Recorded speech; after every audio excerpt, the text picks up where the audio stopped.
And I'm going to start the webinar. And we're going live. Okay. Give it a few seconds. I'm sure we're going to, what is it? I've been told that Zoom time is usually like. It says that it's live on Facebook. Oh, yep. Yeah, I've been told that sometimes with Zoom, it takes people a few minutes to make it where they're supposed to be going, but we will get going. Okay. Welcome. Oh, welcome. I see some familiar names from the community. Very exciting. And yeah, okay, well, we're live, so anybody who is not quite here yet will get here. And I'm going to just get us going. Okay, welcome everybody to Syosset Library's virtual lunch, which is really exciting because you're getting a 3-for-1 today. We have Liv Constantine, or Valerie and Lynn Constantine, in conversation with Lisa Unger, who is another best-selling author. Very exciting and thrilling. And so today's program is going to be an In Conversation. I'm Jessica, Community Engagement Specialist at Syosset Public Library. My librarian co-host is? Evelyn Hershkowitz, Reader Services Librarian. And a few things before we get going. This is a fun, friendly event. So we ask that the audience participates as such. Any semblance of abusive language, hate speech, or racism will have you booted from the meeting by either Evelyn or myself and get a stern looking at from our Lisa. She has assured me of that. So that will not be tolerated. That does not mean that we do not encourage engagement and conversation. There is a Q&A and a chat available to audiences. So if you have any questions or comments for Lynn, Valerie, or Lisa, please drop them in there and they will be addressed to the authors. So without any further ado, oh wait, one more thing. We are also partnering, the library is partnering with Book Review, which is the local independent bookshop in Huntington, New York. And there are signed book plates for Liv Constantine's new book, The Stranger in the Mirror, available at Barnes & Noble. If you do wish to purchase this, I am putting a link in the chat and you may do so. Of course, if you're local and you would like to walk into Book Review, I'm sure they'd appreciate that as well. And you can say that you want one of the signed Liv Constantine books. All right, so without any further ado, I am going to turn this over to our guests and have them talk a little bit about their book, moderated by Lisa Unger. Thanks, Jessica. Thank you, Jessica. Thanks, Jessica. Hi, guys. Hi, Lisa. Look at your gorgeous book. It was so fantastic. Oh my God. You guys are you're like masters of the twist.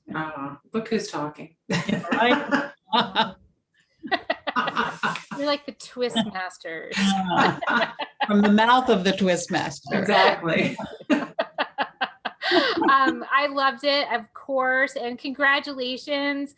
It's such a beautiful book, and you guys are, you're so amazing. And I was just thinking about, Lynn, I was thinking about the first time we met. Do you remember at Thriller Fest? Of course, yes. Do you remember what we were talking about? Martinis? Was it martinis?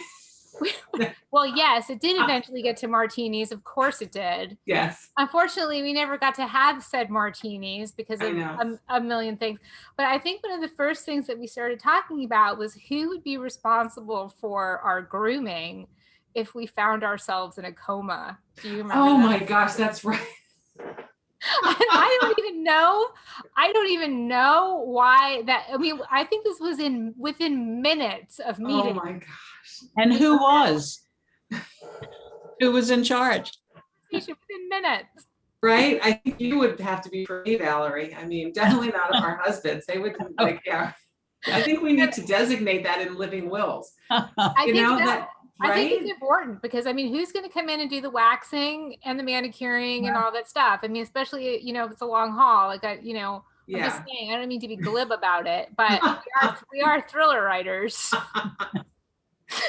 So we do tend to think about these kinds of details, even if we don't want to, we still do that. Yeah, you're absolutely right. Oh my gosh, I forgot about that. So that's how I knew we were going to be soulmates. Yes, yes. And then we tried many times to get together and for a martini, and then the pandemic hit, and then I had you guys on Three Good Things, and we had a wonderful chat then too. And so now here we are with the Syosset Library, which is super exciting because I have never been able to visit the Syosset Library, and the wonderful local bookstore. It's called the Book Review. Is that right? Yeah. Yep, the book review. Book review, and that's so exciting too because I have not been able to visit that store, so I feel like I'm getting to visit both of these places as well. So congratulations again on your fantastic twisty book, and I guess we'll just kind of get right into it. I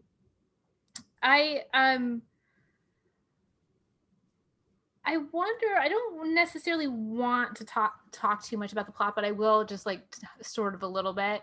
Where it's we first meet Addison, and she is about to get married, and it should be like a wonderful day for her, but in fact it's not, because she doesn't know who she is, which is a problem. And so we find ourselves in getting to know her, sort of only as she knows herself in the moment, which is with no past at all. So maybe can you talk a little bit about what was the inspiration, what was the seed for the book, and how did you sort of come to hear the voice of Addison? Sure, you can start that. Okay.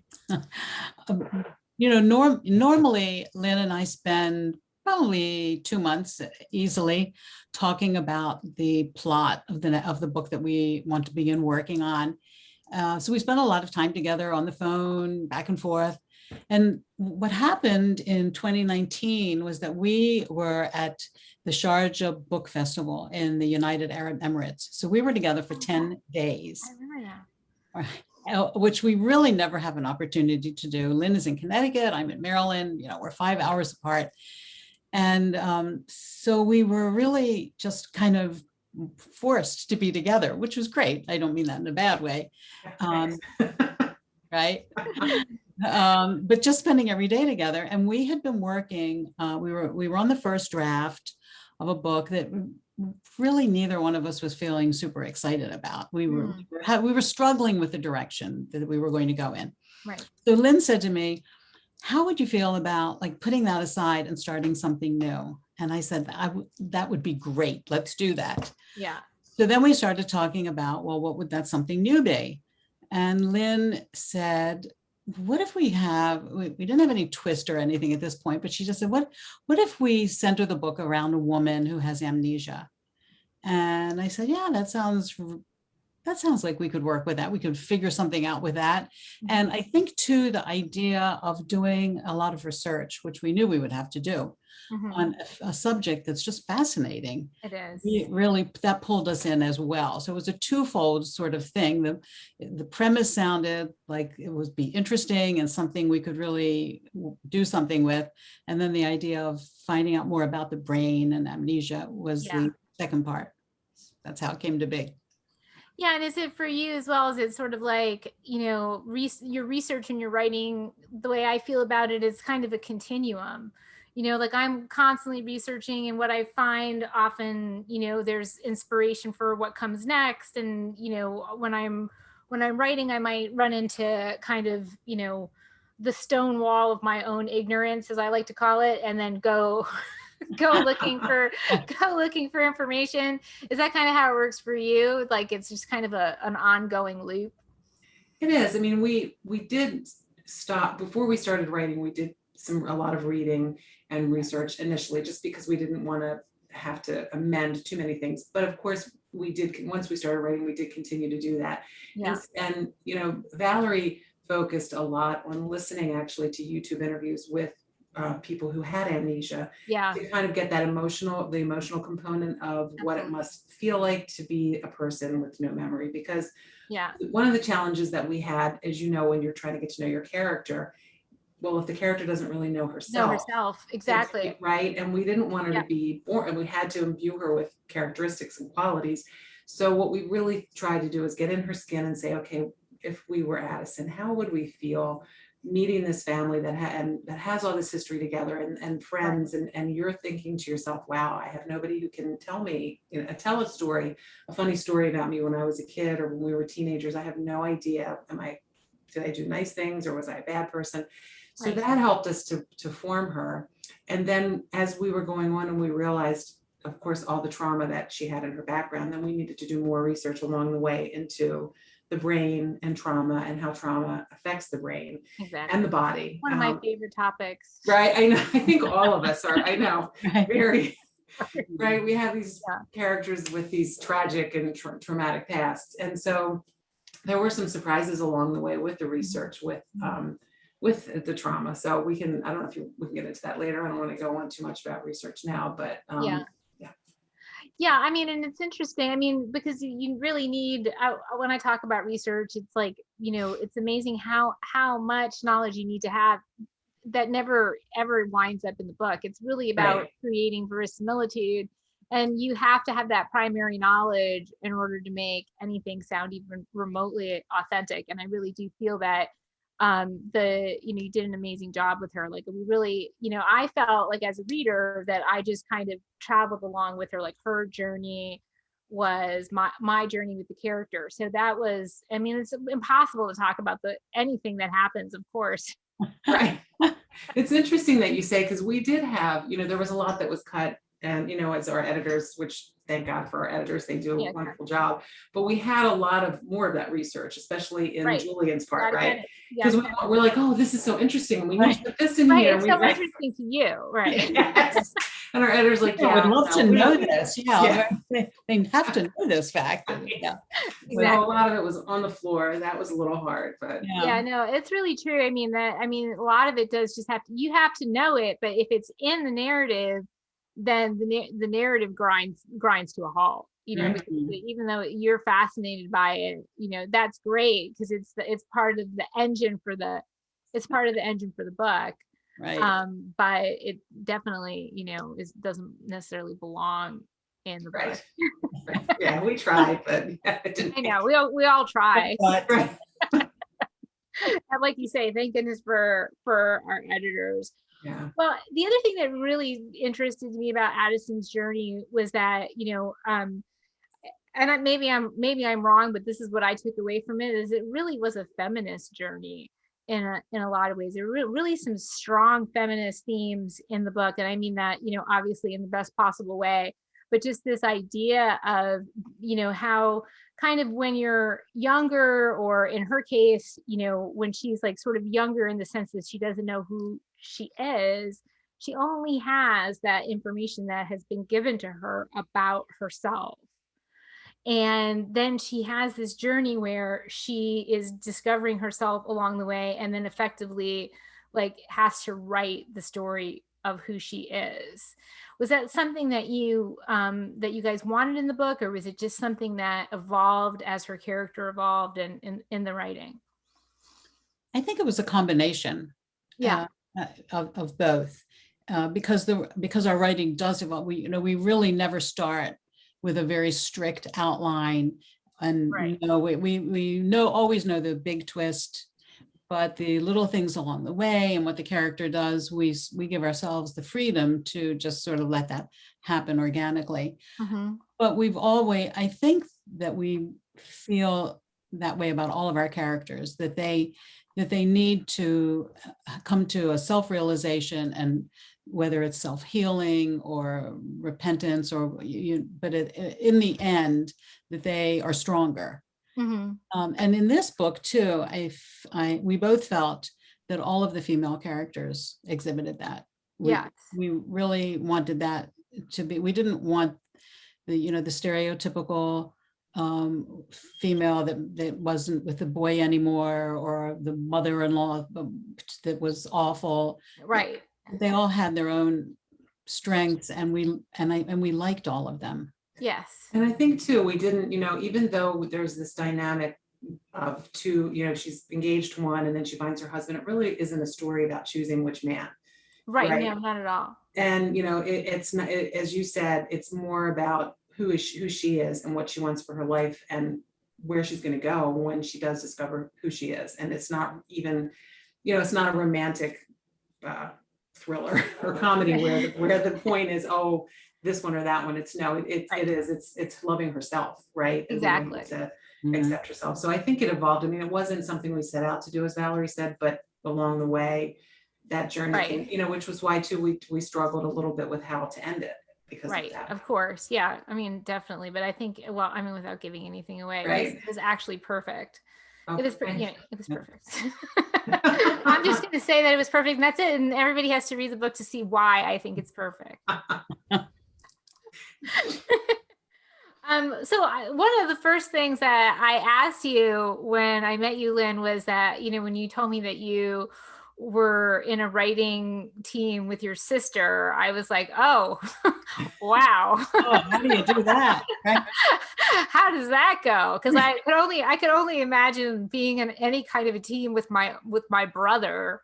I don't have a sister, but when I think about trying to like work with my brother, even like if we're like in the kitchen at the same time, there might be bloodshed. But but one of the first things you told me about it was that you just love it, that you love working with your sister, and that you just have this amazing partnership. And I was wondering, I know people probably ask you this a lot, and I always do wonder about it as well. Like, how does it logistically work? And if you wanted to pick up like even one thread from the book and talk about where the initial thread came from, how do you divide up the work? Is it like chapter by chapter? If you just wanted to talk you guys wanted to talk a little bit about that, I'm sure people would love to hear that. Sure. Yeah.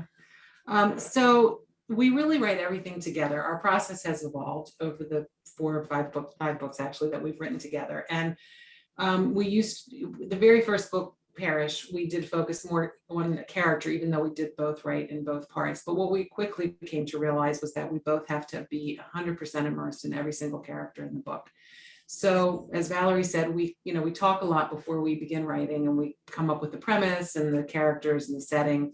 And then when the writing begins, we talk about, okay, I'm going to write this scene, you write that scene. And we know a few chapters ahead where we're kind of going to go and what generally is going to happen. And then we email each other. We don't write together, we email, write separately. And then we speak again in the afternoon after we've read each other's work and give each other feedback, polite feedback. And then we go on to our next assignments. But I may write a half a chapter and then run out of steam or get bored of it, and I'll send it to Valerie and say, you want to finish this? And she will. Or vice versa, or I'll be writing something and it's a description of a room, which Valerie's better at than I am, and I'll send it to her and say, describe the room. She may send me something and say, ramp up the dialogue. So it's very interactive on a day-to-day basis, and we're in constant, really, communication. Even often, even though we have a scheduled time to talk, I might have to call her because I think, oh, I'm stuck here. What do you think of this? And it's very, very collaborative, and it goes that way all the way through the first draft. Okay. And then you can talk, Val, if you want, about once the first draft is done, where we go from there. Once the first draft, then the fun editing part starts, right? With it is so onerous. And so normally what we do, we finish it, print it out, and then one of us will edit. We'll take the first round and go through and make our suggestions and changes and whatever. And then if that's me, then I'll send that to Lynn, and she either accepts or rejects.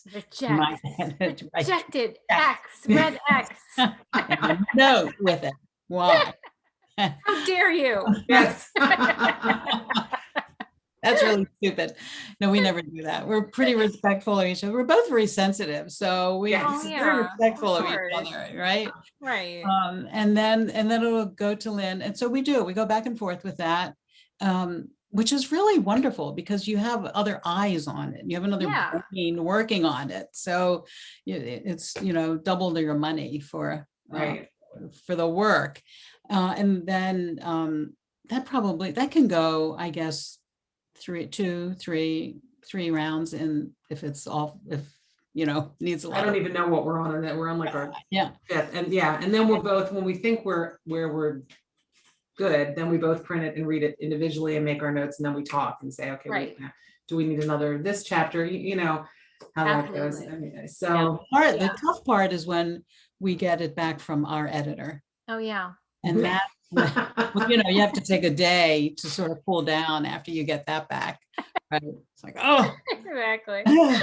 we always tease her and say, you send it to us at like 5 o'clock, so we can't get. And she's like, she laughs. She's like, no, I don't do it intentionally, but we've learned over the years to just, not talk to anybody until a day. Right. She's always right, Yeah. but sometimes when you read it, you're just going, have a drink, go to bed, and get up the next day and say, yeah, she's right about all Exactly. everything, right? And that's really intense when we have to work on that, because we have to work on that Right. together. Right. Go through Yeah. it together. And usually we're on different pages for some reason. It turns out that, I'm on page 20 and Lynn's is 18. And so, Right, of course. Whatever can, we're at whatever that point can. where we're like, what? It's a page 18, or it starts with this, can't you? that's the only time we get irritated with each Right. other. But now, I'm just curious too, how many edits do you go through before you hand it in? Oh, I was just thinking about that while you guys were talking, because I just finished my 20th novel. Wow. Yeah, and I finished the first draft, and then I kind of put it aside for a couple days, and I did a second draft, which I just finished yesterday, and I'm still turning stuff over in my head right now, and I probably do at least another draft before I turn it in. Yeah, I mean, it's multiple drafts. Right. And this one is just usually I wind up with the first draft at about, not to get boring about word count, but usually my first draft is like at about 95 thousand words, and then my second draft is usually is over 100,000 words usually. So usually that's how it goes up. So there's another layer almost after the first draft that I kind of can only get to in the second draft. And so now I'm actually going to take a little bit of, I'm going to take the weekend to mull it over and think about it. And then I'll probably pretty early next week start the next draft and be totally focused on that for the next couple of weeks before I turn it in. So yeah, it's, and then of course, there's the editorial draft, and then there's the copy editing and the proofreading and the, and so like as Last Girl Ghosted, which is my book that comes out in October, I just took the last pass on it. I don't know, like a month ago. I just had the final pass on that like a month ago, right before it went to the printer. I always like to get that last. So I think how many times did I read it? Like 100 times, right. To the point where you're kind of useless by the last pass. Like I think to myself, I shouldn't even have this, because like I can't see a single thing that's wrong. If there's something wrong, it's it's not going to be caught by me. Yeah, because you're filling in the blanks, right? Yeah. And then someone finds it. Yes. Oh, for sure. Absolutely. And of course we'll send you an email immediately to tell you your mistake. Because it's nice when they find it, though, at least in the advanced reader, because that happened with Stranger. Exactly. We had a timeline issue. So and I actually had found it, and it was fixed before the final, but still, people are like, I mean, most of it, hopefully 99.9% of it you catch, but there's always something that gets through. I mean, especially, after publishing 20 books, like there's been multiple times where things have gotten through. And in fact, there was one book that did not, like, I did a series of changes that did not get integrated. So they were small change. They were all very small, adjustments, and like, one sort of, pretty minor, but definitely not what you would want error got through. And I was like, really? And, it was fully acknowledged that, that there was that one series of changes that did not get integrated. And, and ever since then, now I'm like ultra paranoid. That's why I'm still trying to get the last pass. I don't blame you. Because you want to, I'm like that too, because I used to be in marketing, and, so we'd send letter, and I know just from a letter, how many mistakes you can find Exactly. it, right? I mean, you can't. I You- mean, and so yeah, so you do have to go and look at your line at whatever you, and then when you get the new one and compare, make sure all the changes, because stuff does, I mean, if people are it human, does. I mean, of obviously, course, they make and if you mistakes. think about how many people look at it, how many Right. people Many read it, hands not are- just you, yeah. but your editor, not just your editor, but the proofreader, the copy editor, then all of your early readers and all that stuff. I mean, so many people are looking at it, and yet still, you I know, know, stuff it's can crazy. find its way through. But anyway, so if you find any mistakes in any of our books, it's like, we know, okay? You don't, don't have to tell us. Because we can't, actually, the good thing about it now is that you can, the ebook You can can, fix. you can push changes to the ebook, which is Right. nice. That's what I do. Yeah. So I do like to know if someone finds Yeah. something, and I'll email her. Okay, Lynn wants to know. Yeah, I want to know, but in a nice way. But we're trying not to have mistakes. Yeah. Oh, it's so crazy. I'm Mm. gonna look at some of our questions that we have. Let's see. Lisa wants to know, not me, some other Lisa. She wants to know, how is this book different from previous books? That's a good question. That is a good question. This is a good question. I mean, I think it's very different from well, I mean, hopefully they're all different, but this Yeah. one incorporates a male point of view, which none of our other books do.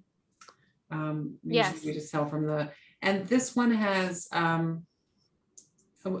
well, I guess Parrish has a split timeline too, but this is a little bit trickier of a split time, like it goes back in time. Yeah. More, I think, right? Yes, And this has a little bit of a Gothic feel, wouldn't you say? I To think parts so. of it. Yeah, Mm. definitely. Yeah. Anything else, Valerie, that you think is different? I can't think of anything. One of the other questions on here was, do you ever try to surprise your sister? Yes. Yes, we love With- doing that.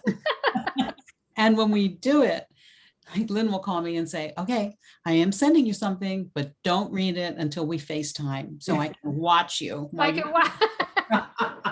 I want to see the expression. Yeah. That's cute. Right. You're like, wait, it's like opening a present. Like, don't open is, your yeah. present until you Yeah. FaceTime with me. Yeah.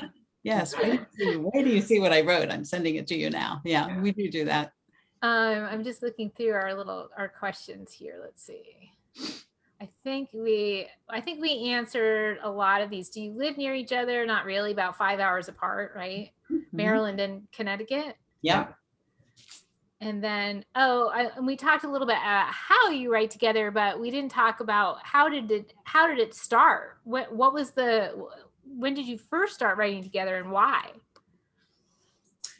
It's a long story, but we'll try to make it short. We Yeah. wrote a book That's why together. we're here. We're here for the long Right. story. We always were big readers, and obviously, and would talk about books together. And then about 20 years ago, we were talking about the fact we were reading a lot of ethnic fiction, that there were no books about Greek families, and we're both Oh. Greek. So I think I said, maybe Val said, well, why don't we write it? And so I bought a book called How to Write and Sell Your First Book.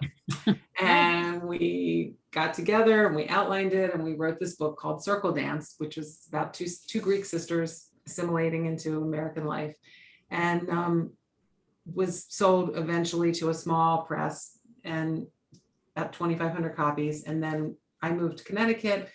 I had twins. I was homeschooling. Valerie was very involved in her philanthropic work and other things. And wasn't until 2014, I think I went to Thriller Fest actually. And that kind of reignited the passion. I had been working on a thriller, for 10 years at night, which is now the network under my other pen name, Oh, Elsie Shaw. right. Yeah, which I love. Yeah. those are And great. so Valerie, I dragged her to the next one, the next year. And she said, how would you feel about collaborating again? So we did. So we wrote another book that is in the drawer. And then we wrote The Last Mrs. Parrish in 2016, which came out in 17. And that sort of launched our career. And so Yeah. it's been, a book a year since then.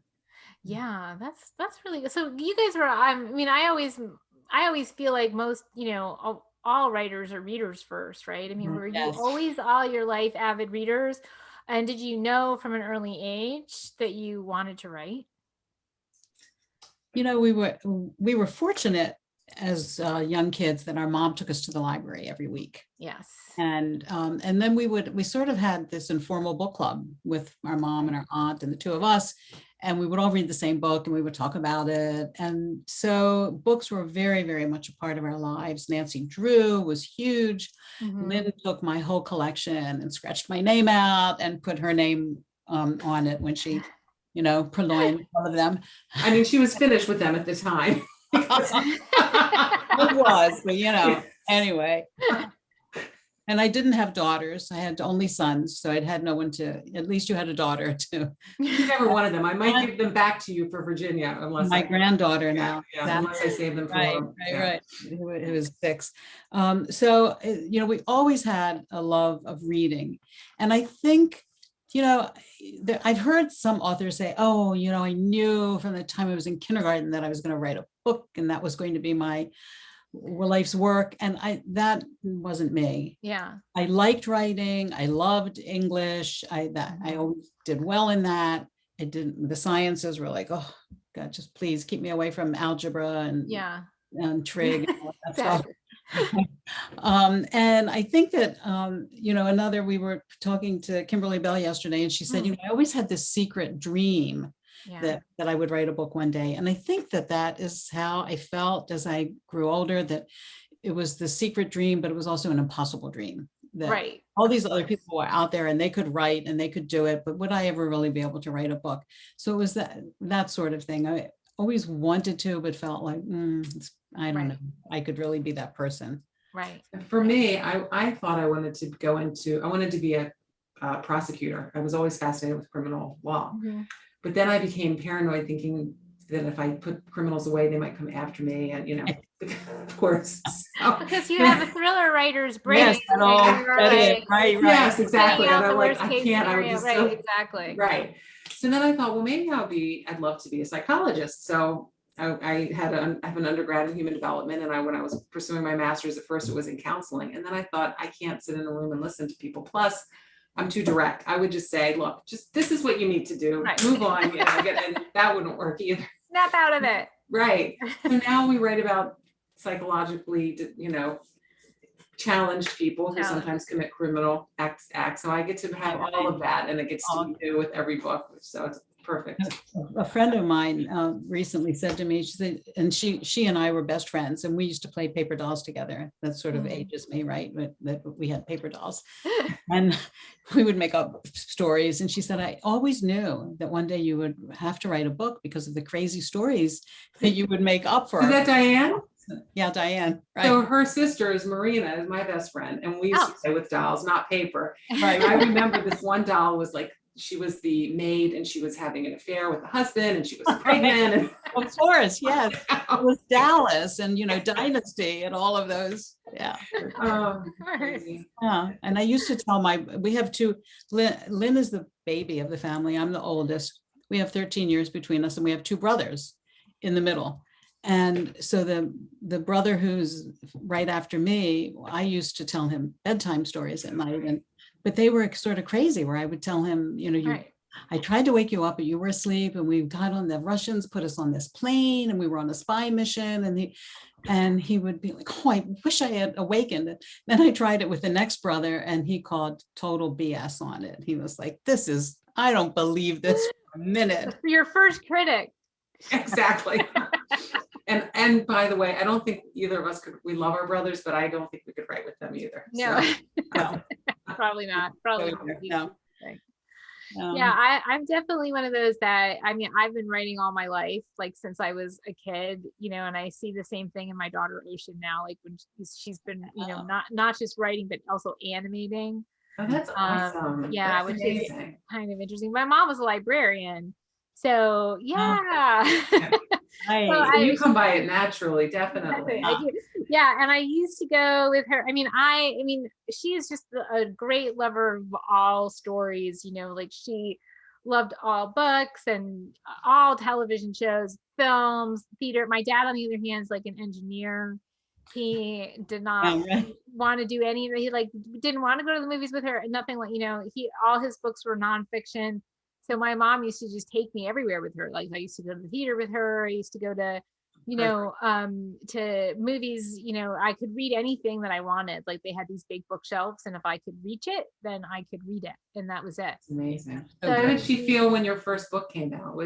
That must have Yeah, been. she's very, very, very, very excited. Yeah, because she always knew, right? But my dad was like, yeah, you know, that's not a job.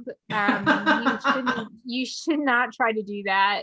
Please don't, you know, please don't write a book because it's not going to get published and it's a waste of your time. And Wow. he's like, No. I've got you covered. You know, you go to school 4 years, but after that, you're off the payroll. And please go to work. You know, it doesn't have to pay well. It doesn't have to pay well, but it does have to pay every 2 weeks. And I was like, okay. So not surprisingly, even though I started my first novel, which was eventually my first published novel when I was 19, Oh my Wow. gosh. I did not have the confidence to pursue, believe it or not, to pursue, Yeah, well, I don't know why. pursue that, to pursue that Huh? career. No wonder. So Right. I did go into publishing, and I worked in publishing for almost 10 years. Oh, wow. And I think it was that time that really gave me permission to be who I always was, because I was like, wait, this actually is a job. People do this, you know. So what did your and, dad say when your first book came out? yeah, I mean, I think he's just really happy, like even now that he doesn't have to support me. Like I think He's that like, that "All right, was you made it really, I work." think that was really the core problem. That was the thing. And now as a mom, you can get that, right? Yeah, I mean, get a real job is not bad advice. Yeah. Right, that's right. You know, because I do think there, I mean, there's so much, and we all know this as writers, you know, there's so much hard work and business associated with being a writer. Like, so there's the craft, there's the magic, there's the joy. That's all that's on the page. And then there's the rest of it, which is, you know, which is a business. Yeah. And, you know, you will do well to treat this endeavor like you would anything that you want to do well. Exactly. It's, you know, it requires all of you. There is no shortcut to success. There's no shortcut to doing things well. And everything is blood, sweat, and tears, everything. And I think I knew that, like when I got my first book publishing contract, the advantage that I had was that, so my first book publishing contract was with St. Martin's Press, and it was a 2-book deal. And it was like something like a nickel and a cheese sandwich or something like that. I think that's what they gave me. And it was the best day of my life. It was like, obviously, you know, but I just knew walking in that it's harder to succeed as a published writer than it is to get published in the first place. And that it was something you check here, you go out the door and you get to work the same way you get to work starting any job. Yes. And that's, you know, that's what I brought to the table. And I think this is something that a lot of unpublished writers or aspiring writers think, like that publishing contract is a windfall. It's the end of the story. But in fact, it's just the open door. It's just the open door to the writing life, you know. Absolutely. And that's an important thing to know. And it never, ever stops being about what you do on the page, ever. Yeah, you're absolutely right. So true. Yes. So do you guys have a routine that you follow? Do you have a writing routine? Like, do you work in the morning or do you work late after everybody goes to bed? For me, I come up to my office usually at 8:00, 8:30, and I'm pretty much here all day. So even, again, it differs if we're in the midst of edits or, you know, I'll be working on one thing, but if I'm not working on writing, then I'm doing social media, and I'm trying not to do it at the same time. We talked about that. I know. I still have deep work on my shelf, and I'm like halfway through it. Cal Newport, he's I know. The one day that I totally turned everything off, I think I wrote 4,000 words in like 3 hours or something. I really need to do that to get more distraction free. So I'm glad that I'm being reminded of that. But yeah, so I mean, I pretty much just treat it as a 9-to-5 job, or a work day, all day. And absolutely. I feel guilty if I'm not. It's about, you know, Valerie knows I'll go to the beach one day and she'll be like, oh, I'm glad you're finally taking it. Yeah, that's right. Yeah. You know, Right. and Lynn does, I mean, she does all of the social media, Yeah. which is phenomenal for me. Yes. Yeah. Right. But I do turn everything off when I'm writing, because I am so easily distracted. And I mean, everybody is, though. I mean, that's the thing. Like, you really do have to block that stuff. It's toxic to creativity. I mean, I truly believe that. Yeah. I mean, a little notification will come up on the screen and then Yeah. you're off and running. And so, yeah, the phone is turned off, everything.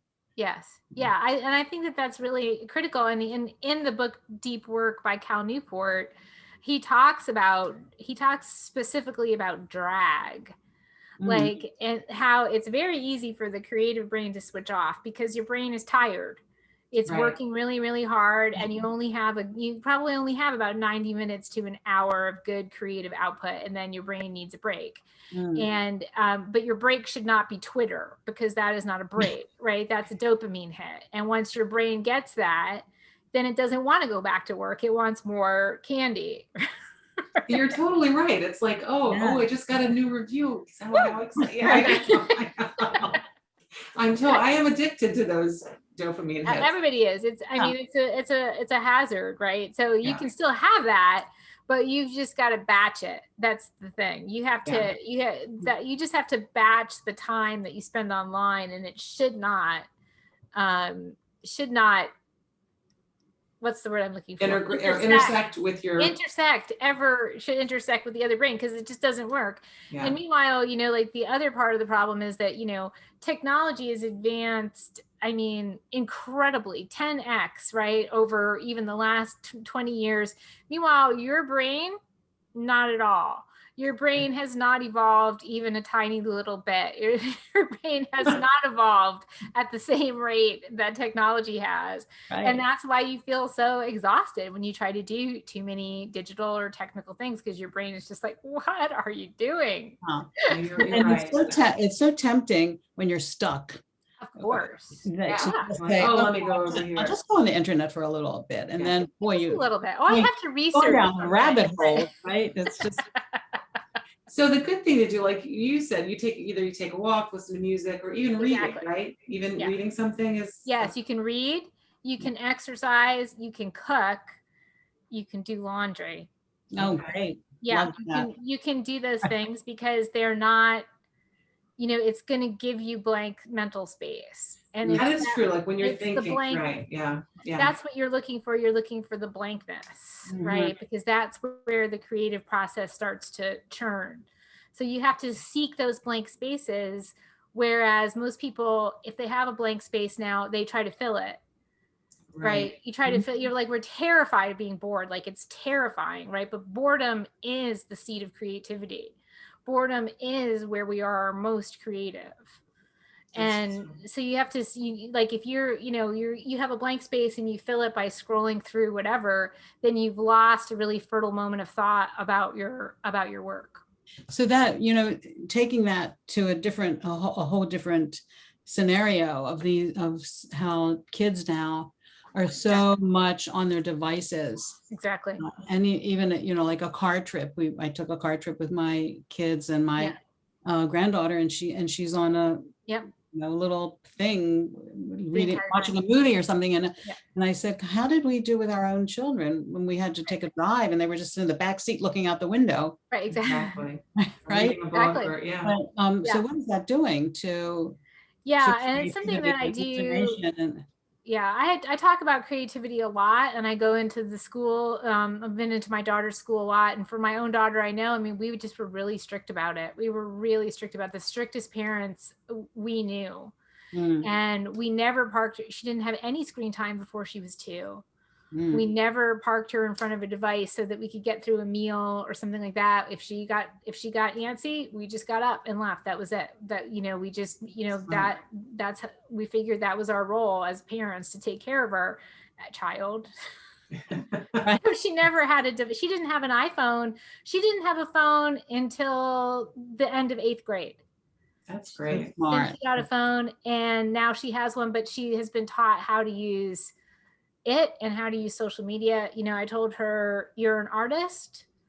You look out. You don't look down at your device in your hand. You don't do that. That's not for you. And she just kind of internalized that as she. I have to come stay with you for a while, Lisa.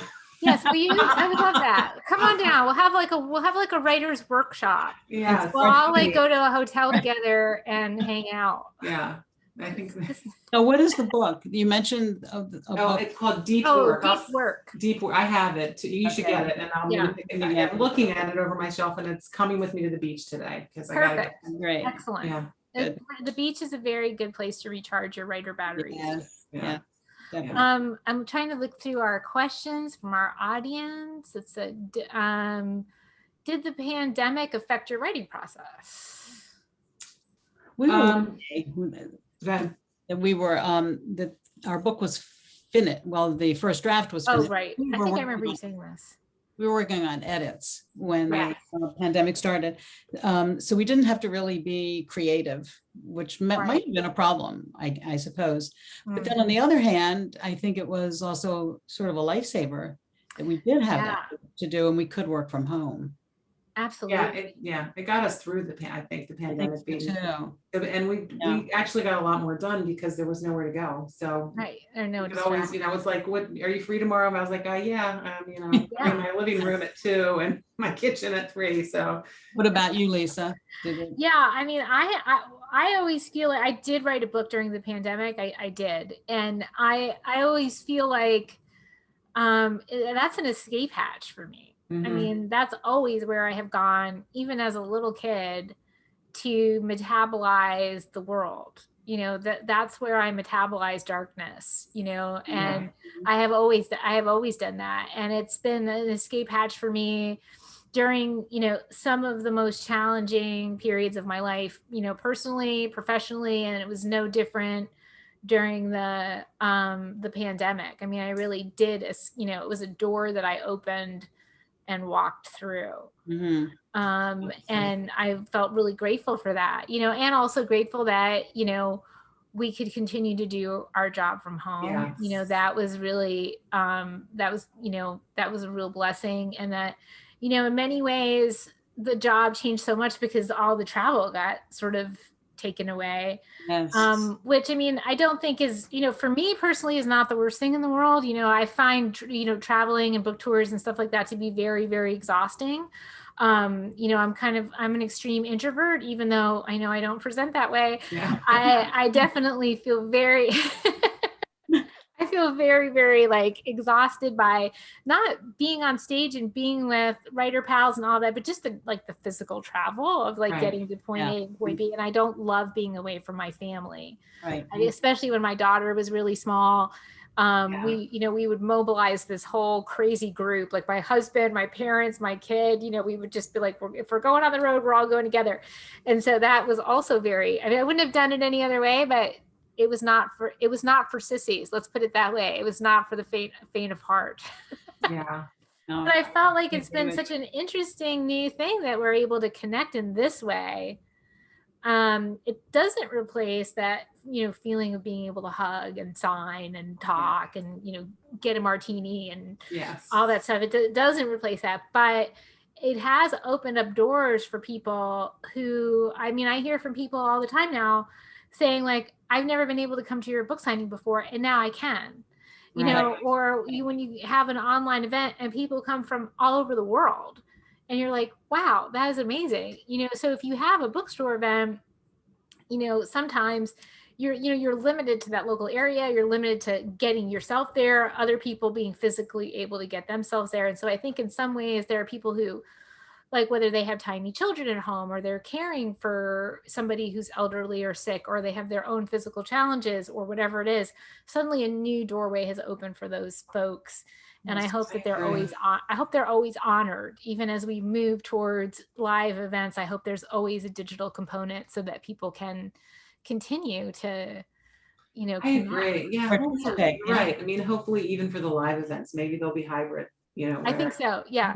That way you can include everybody, because it has been. I mean, I'm sure Zoom's been around forever. I mean, you can think about phone calls with your agent or with when you're we used to do these conference calls, and now it's so much better. You can see everybody. You're not talking over one another. Like, why weren't we doing that before? Because it was around. I mean, right. It just it seems so space aged. When I would go into the publishing house and they would be zooming in, they would have these these big rooms, and then the conference calls and the screens of the people in other countries, like in the meeting, and it seemed like so like Star Trek space Right. age, right? I was like, but the technology has been here for so long, we just never used it. Right. I don't know why we didn't. I know. And it's environmentally friendly.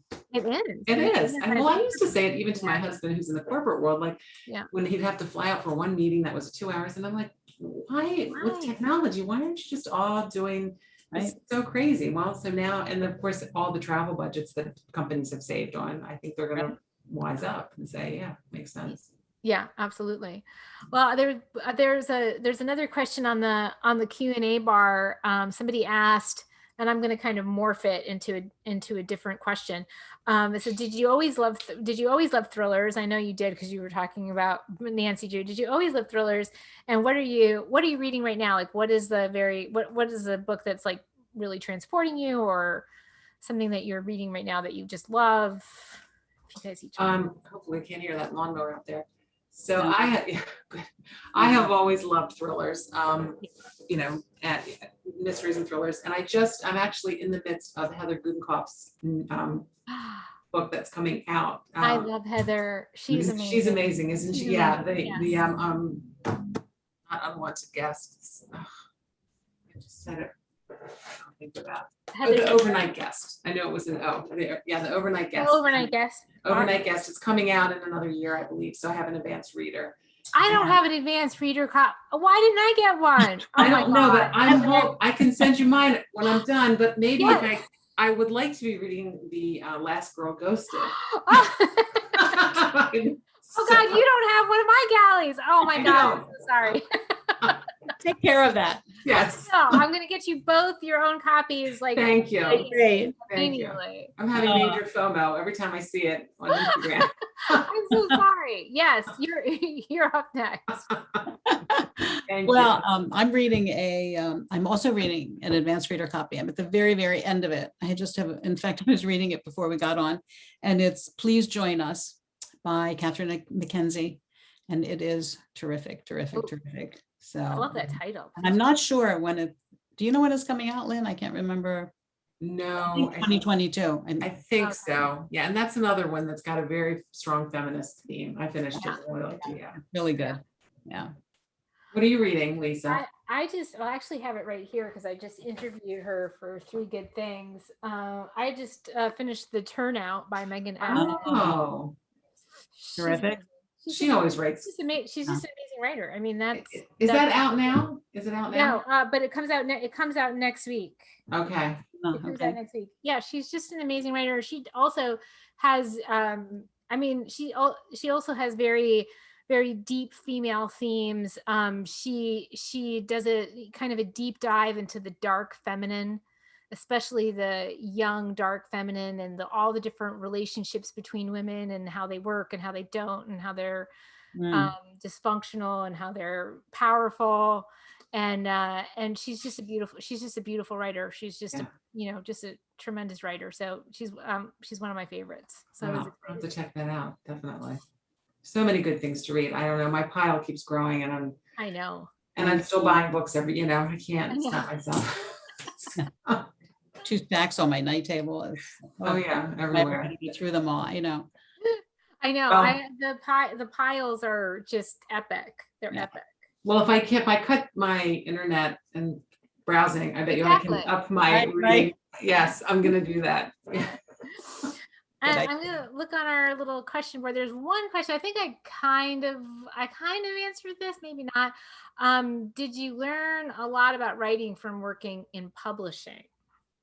And that's kind of an interesting question, but maybe we could tie it into, advice for writers and stuff like that. Maybe we could try to do that. So I did not learn a lot about writing from working in publishing. I learned a lot about publishing from working in publishing. I learned a lot about writing from being a writer. I learned a lot about writing from reading. I learned a lot about writing in my education. Most of my education was focused on, on the novel, the screenplay, all that. I went to NYU, into the New School, and my 100% focus for that entire time was on writing, much to my father's great dismay. It's like, you might as well be taking basket weaving, right? You know that. Oh my gosh. You proved him wrong. The other day he asked to come to my master class at ITW. He's like, can I come to your master class? I was like, no. Of course not. Of course you can't come to the master class. Uninvited.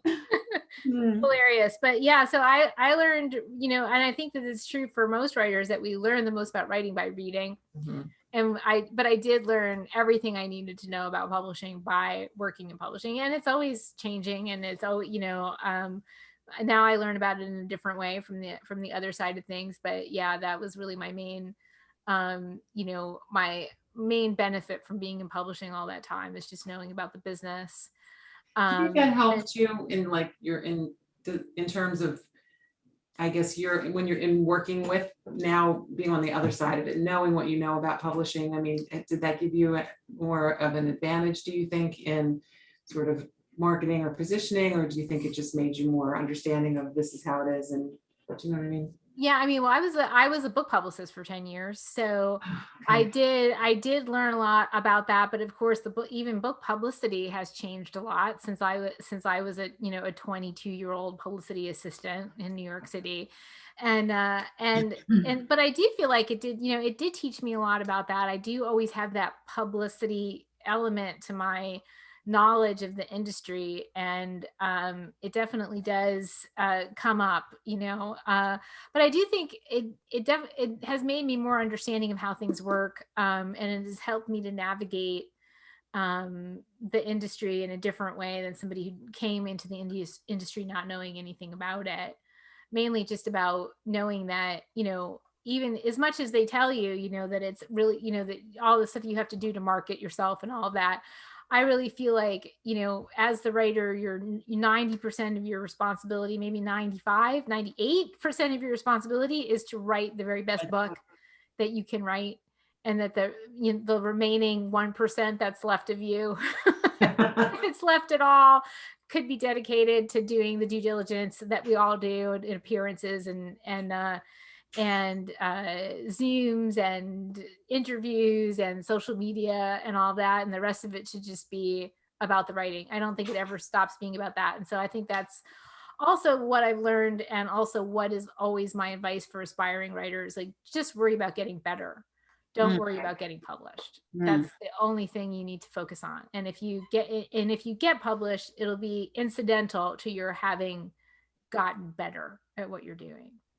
I have 2 questions for you, Lisa. Quick ones. Is that okay? Was there something working in publishing that really surprised you? That was just. I think the thing that surprised me the most about working in publishing was that it's a business, right? For me, it was always a love affair. Right. Like books and stories and character. And, that's why I wrote, and that's why I went into publishing. For me, it was a love affair. And then when you're a kid and you go into the industry and you realize it's a business. It's a business like any other business. It's the entertainment business. It might be sort of the kinder, gentler, more woke entertainment business. Hopefully getting more woke as we move on. But yeah, I think that was the biggest surprise that I had as a kid in publishing. Like, oh, it's not this. Yeah. I remember being in those big sales meetings and at the time it was like just the big binders, and looking at all of the various elements of where books were on the list and what the budgets were and all that sort of stuff, and just being like, okay, this is not about, this is not just about love. Yeah, it's a lot about the bottom line, right? Yeah. And the second question is that Wonder Woman you? Oh, where's my Wonder Woman? Oh, there she is. No, that's just Wonder Woman. She's a she's a gift from my very, very, very good friend, and I look at her whenever I need inspiration, whenever I need to do the Wonder Woman pose to give myself a little. I think you're Wonder Woman, so I'm gonna. I think you guys are Wonder Woman. Again, your book is absolutely fantastic. I loved it, and I just want to say one thing, just really quickly, that anybody who's watching, it would be so amazing if you ordered a copy of this from the independent bookseller that is supporting this Yeah. event. We I'm have putting the link up again, just so everybody knows, obviously it's not a requirement, but we do have a partner in an independent bookshop, which is the Yes. Book Review, a wonderful bookshop in Huntington that's been around forever. Yeah. And I just put the link up again. They have signed copies of The signed Stranger in copies, the Mirror. book plates, etc. And it's just, Yep. it's great to support your local library. It's great to support your local bookseller, and it's great to support authors. It's like we're all on a continuum here, booksellers, librarians, writers, readers, we all need each other, right? So to support each other is really like, the best thing we can do, and spread the word, if Yeah, you of course. love So something, come post to about the library and check the book out. Go buy the book for a gift for somebody, because who doesn't love thrillers, especially Liv Constantine thrillers. And we're all part of the big community of people who love books and authors. Absolutely. Thank you, Jessica. Thank you all. Thank you, and guys. Thank you, Lisa. Lisa, thanks so much. So great. So I can't wait. fun. Yeah, maybe if not before next year, Thriller Fest, but if not before, we've got to figure something out this winter. Yes, let's And my son's going to be in Orlando, so maybe one time when I'm visiting him. Oh my God, that's so close to me. We can Okay. totally do that. Yeah. Okay. Okay. So All right. we're on a mission. We're on a martini mission. That's Yes, that sounds good. Okay. Can Evelyn and myself join you? Yes. Absolutely. Sure, Are you come kidding? on. Please. Absolutely. The We'd more be the merrier. devastated if you didn't join us. Yes. Of course. Okay, it's a martini date. Yes. And Lisa, just really quickly, when does Last Girl Ghosted come out as well for our audience who might be curious? Last Girl Ghosted comes out on October 5th. And I'll be doing lots of events like this. And I will be doing a couple live events down here in Florida because, it's Florida. And, and even those live events will have a streaming component as well. So if you can't make the Florida event, you can come virtually. And that'll be, and at lisaunger.com, you'll find all those dates and all the details about the book. Awesome. I can't wait to read it. It's coming. I promise. Okay. Tomorrow. Okay, thank you. On behalf of Syosset Public Library, thank you to Lisa Unger and Lynn and Valerie Constantine, better known as Liv Constantine, and of course our partners over at Book Review. And please come, like I said, check out the book at Syosset Public Library. Go over to Book Review, buy your signed Book Review plate, and give it to a friend or keep it for yourself. We're not going to judge. And Evelyn, anything to say? No, thank you guys so much. This was great. Really. Thank you, Evelyn, Jessica, and Thank you. Lisa. So much It was wonderful. It was a great time. Everybody have a wonderful day. Bye. Thank you. Bye. Thank you.